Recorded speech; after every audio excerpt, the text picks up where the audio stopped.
Stride confidently toward humility by Carlene Byron. Clothe yourselves, all of you, with humility toward one another, for God opposes the proud, but gives grace to the humble. 1 Peter chapter 5, verse 5. Anyone who meets me sees confidence in my posture, my stride, my readiness to join almost any conversation. Projecting confidence is how you get picked to do things, and I like to be picked.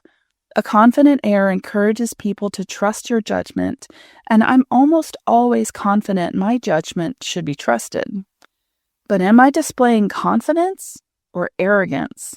And at what point does my accurate judgment of my many strengths slide into an inappropriate and ungodly pride? Humility is the opposite of pride, but we don't always know how to distinguish between them. We generally know we're seeing pride when a person is always telling us how great they are or ignores other people and just barrels through, whether in a conversation or in a group activity. On the other hand, when a person is always putting themselves down, we also often realize we're not seeing humility. Maybe they're pretending to be modest so that others will compliment them.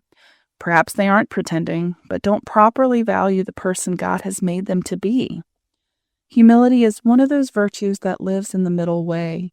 It recognizes in each of our true identities the gifts and talents that have come from God and the flaws in our humanness that have yet to be overcome. It neither overestimates nor underestimates our abilities.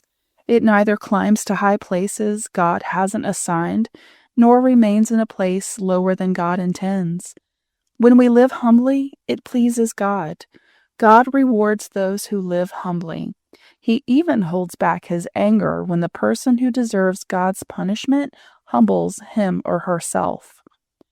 Humility is one of those virtues that isn't a fruit of the Spirit. It's up to you and me to learn.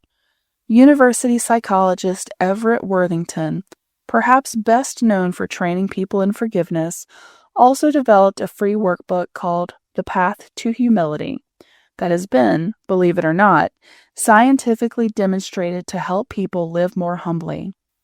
Humility doesn't come naturally to most people, but most people can learn humility, even, maybe, me. Questions for reflection. Here are a few questions based on Worthington's work to help you grow in humility. What makes you aware that God and God's world are bigger than you? A walk in nature? A child's giggle? When do you find yourself experiencing awe? Are there times when you share your talents and resources without expecting to be honored for it? What makes you willing at those times to share God's generous gifts without being recognized for it? Are there other times when you are less willing? Do you know what makes these different for you? When have you allowed relationships to humble you? Have you had the humbling experience of admitting you're wrong, maybe acknowledging that your opinion was ill-founded or that you treated someone badly? How did this humbling affect you? And how did it affect those relationships?